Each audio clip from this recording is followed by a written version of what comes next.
Peace, love, lights. The sun has officially left Cancer and hit Leo. I should have did a video before this kind of preparing y'all, because I imagine, it affected you in some adverse way. Now, for me personally as a Gemini, Leo energy is kind of I really ain't too good with it. You know what I mean? Like, Geminis are the thinking, the abstract, right? The thinking mind, right? Leo is more of the doing, more of the actual putting the thoughts on, together. And for a Gemini, we don't like being rushed for shit. It's like, I get to it when I get to it. You know what I'm saying? So this energy, it's a fire and air energy. And I'm gonna speak on aspects, because I was gonna do a video on aspects the other day, but Leo energy, yesterday, as a matter of fact. Leo is just, for me personally, once again, let me go back. It's like, Leo is the king, the shine, the one who likes to shine.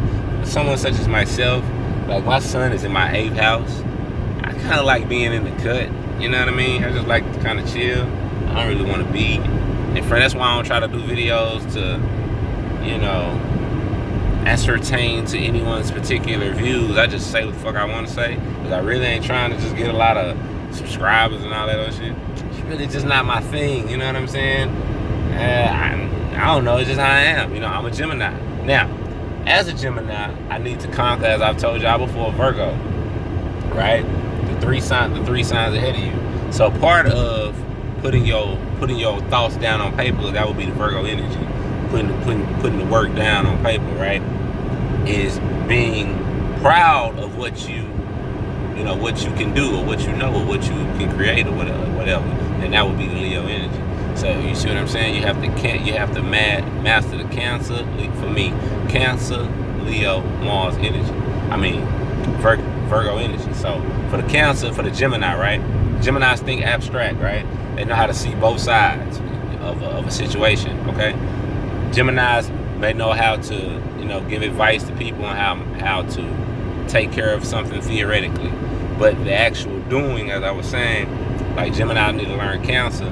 They need to most Geminis progress into Cancer in life anyway. So you're going to learn it regardless. But you got to learn how to apply your thoughts to yourself. You got to learn how, it's two sides to the situation. Which side do you fall on? Which side are you going to make sure you took care of? That's Cancer energy. And then once you get that understanding, then you can put it out to the public. That's Leo energy. This is how I feel about it. It is what it is. You don't like it? Fuck you. That's the Leo energy. Leo's, proud line. I don't give a damn. Lazy. I don't do shit for 22 hours, but for 2 hours I'm gonna go eat, and then I'm gonna chill for the next 22 again. That's some Leo shit. But the Virgo energy, after you conquer that as the Gemini, the Virgo energy, then it's like, okay, now I see how I'm the shit. I know how I can do it, because I'm an excellent hunter, and I can hunt things down in less than 2 hours, and I can eat where I can sustain myself for 22 hours. You see, this is the Virgo putting it down specifically of what it is that I'm proud of as the Leo. See, it's a clock. And I can do that for every single fucking sign off the top of my motherfucking head. You know why I'm talking like this right now? Because the sun's in Leo. It's 0 degrees Leo, so you got 30 days of this shit here. I don't like it. I don't like fire. Oh, and the moon is a Sagittarius. All the worst. It's just all this fire for a Gemini. It's like, anyway. It's too much energy, you see? It's just too much energy. I can't even complete a sentence in this motherfucker. So I'm gonna keep this real short. Leo, we in Leo, baby. Here we go with the shit. Try to get it going to your bag, man. What you love doing, what you love creating, what you love beautifying. Okay? That's Leo. So peace and love. Take it easy.